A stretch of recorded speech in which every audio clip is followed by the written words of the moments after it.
Carl Jung afirmó repetidamente que la antigua tradición de la gnosis era la raíz histórica de su psicología. Precisamente en 1911, Jung le escribe a Freud: «Estamos en el umbral de algo realmente sensacional, que apenas sé cómo describir, salvo con el concepto gnóstico de Sofía». 2 años más tarde se produce la ruptura con Freud y Jung comienza un experimento de confrontación de su inconsciente y descenso a las profundidades de su psique. Allí descubrirá 3 arquetipos bajo la apariencia de Sigfrido, el héroe, Salomé, el ánima, y Elías, el logos. Y todo esto hizo que Jung se comprometiese con una realidad mítica interior, y esa confrontación lo llevó a una relación íntima con el mito gnóstico de Sofía. En 1915, Jung compuso la primera página del Liber Novus. En esta hoja introductoria entrelazó gráficamente una profecía del futuro y la llegada de un nuevo eón, un punto de inflexión trascendental en la conciencia humana, aunque esta revelación fue fundamental para el trabajo de su vida posterior. Jung no se siente libre de revelar públicamente sus conocimientos.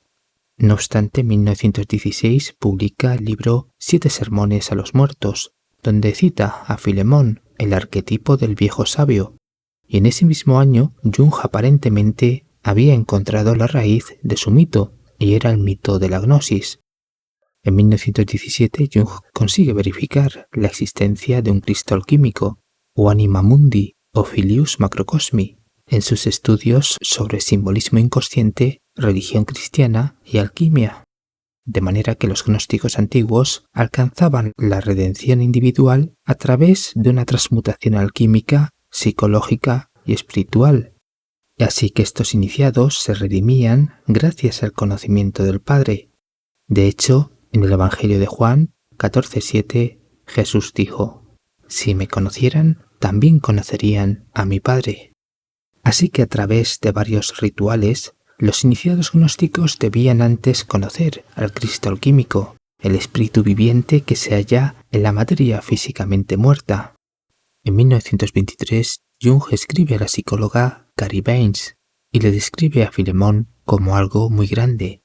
Él era, en manifestaciones multiformes, un avatar del maestro, el mismo que inspiró a Buda, Mani, Jesús, Muhammad, todos aquellos que han estado en comunión con Dios.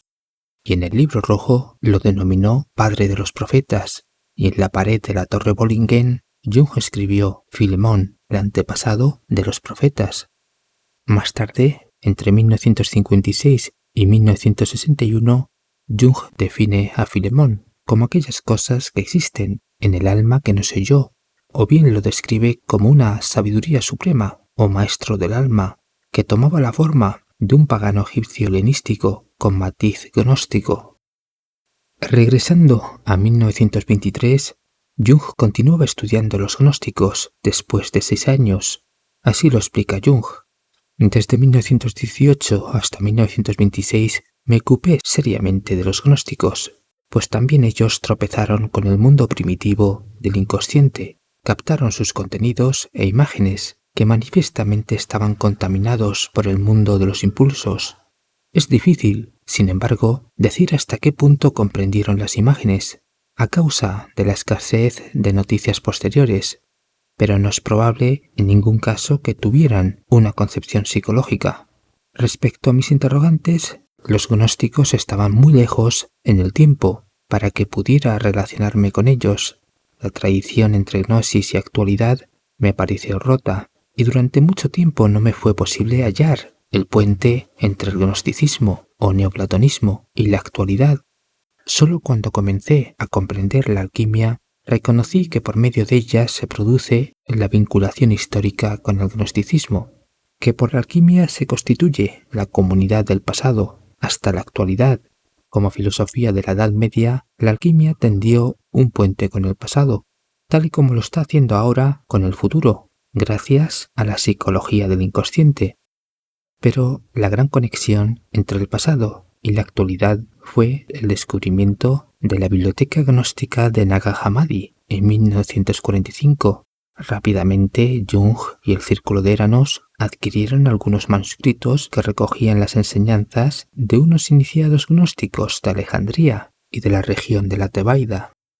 De hecho, la biblioteca de Nag Hammadi confirmaba lo que Jung había descubierto a través de la alquimia, especialmente los rituales de la redención gnóstica, la esencia de los arquetipos y la identidad de Filemón como gnóstico alejandrino, tal y como sugiere en sus libros Aion, de 1951, y Mysterium Conjunctiones, de 1955.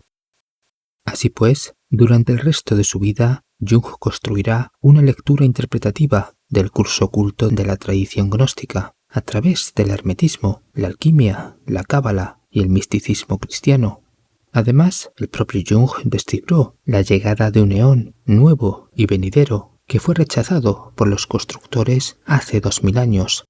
Precisamente en 1925, Jung comenzó a esperar el advenimiento de una nueva era, que dista mucho de la era de Acuario de los grupos teosóficos y que está más cerca formalmente del concepto nueva era de los Rosacruces o de León de Horus de Aleister Crowley, aunque se diferencian en el enfoque, pues Crowley fue un seguidor del pensamiento freudiano. Buenos días, buenas tardes y buenas noches.